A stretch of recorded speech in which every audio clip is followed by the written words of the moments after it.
कहते हैं गुरुजी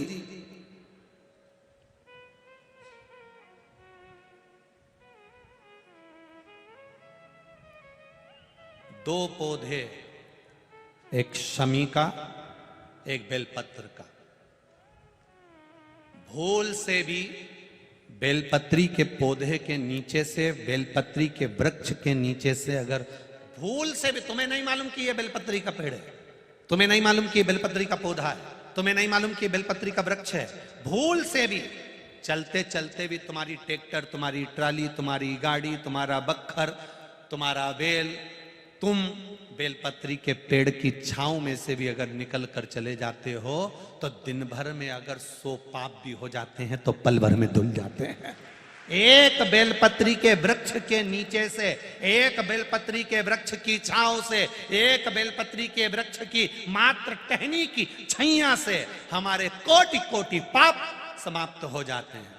आप सबसे इस कोटेश्वर धाम की पावन धरा से एक निवेदन करना चाहूंगा, पूरे आस्था चैनल के श्रोताओं से, फेसबुक यूट्यूब के श्रोताओं से, और जितने लोग यहाँ कथा सुन रहे हैं, बारिश का समय आए तो एक बेलपत्री का पेड़ बड़ा कर कर उसको कहीं रोड के किनारे अवश्य लगाओ। कोई निकल कर जाएगा, उस पे छांव पड़ गई तो उसका कल्याण हो जाएगा।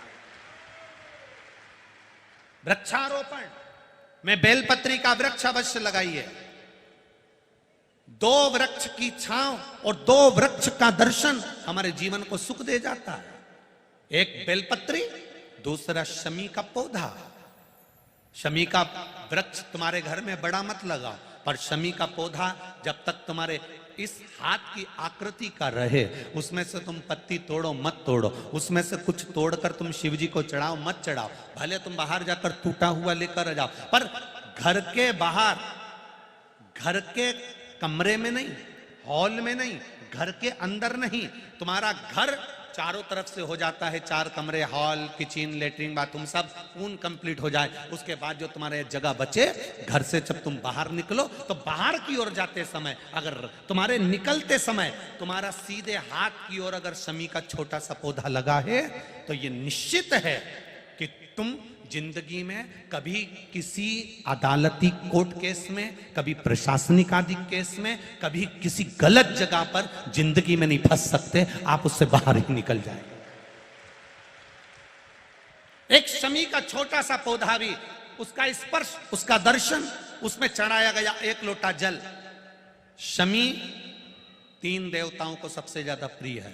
पहला देवाधिदेव महादेव, दूसरा शनि महाराज, तीसरा श्री गणेश जी महाराज। श्री गणेश जी महाराज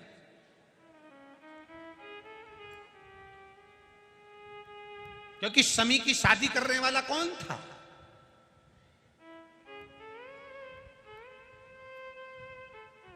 कौन इनको विवाह करे? अभी आगे आप कथा में सुनेंगे, शमी और मंदार की कथा जब आएगी, शमी और आकड़े के फूल की, सफेद फूल, नीला फूल, गुलाबी फूल आंकड़े का जो होता है, मंदार का होता है, उसका वर्णन जब आएगा आप उसमें श्रवण करेंगे। एक शमी का पौधा, तुम घर से बाहर निकल रहे, हाँ ये जरूर है कि जो फ्लैट में रहने वाले हैं वो इस पौधे को नहीं लगा पाएंगे,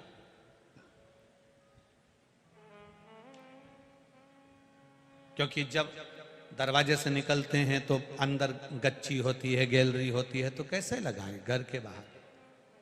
हाँ, आप डायरेक्ट निकल रहे हैं और आपका पौधा घर के बाहर लगा हो तो बात दूसरी, छोटा सा गमले में, ज्यादा बड़ा नहीं, छोटा सा। ज्यादा बड़ा हो जाए तो उसको कहीं और लगवा दो, छोटा।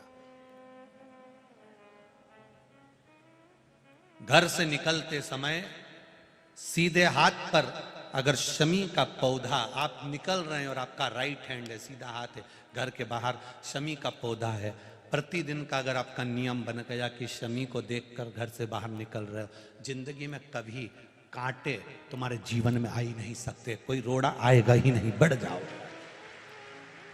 यही रह गया। शमी में शनि भी है, शमी में गणेश भी और शमी में शिव भी है। कल एक कथा चल रही थी,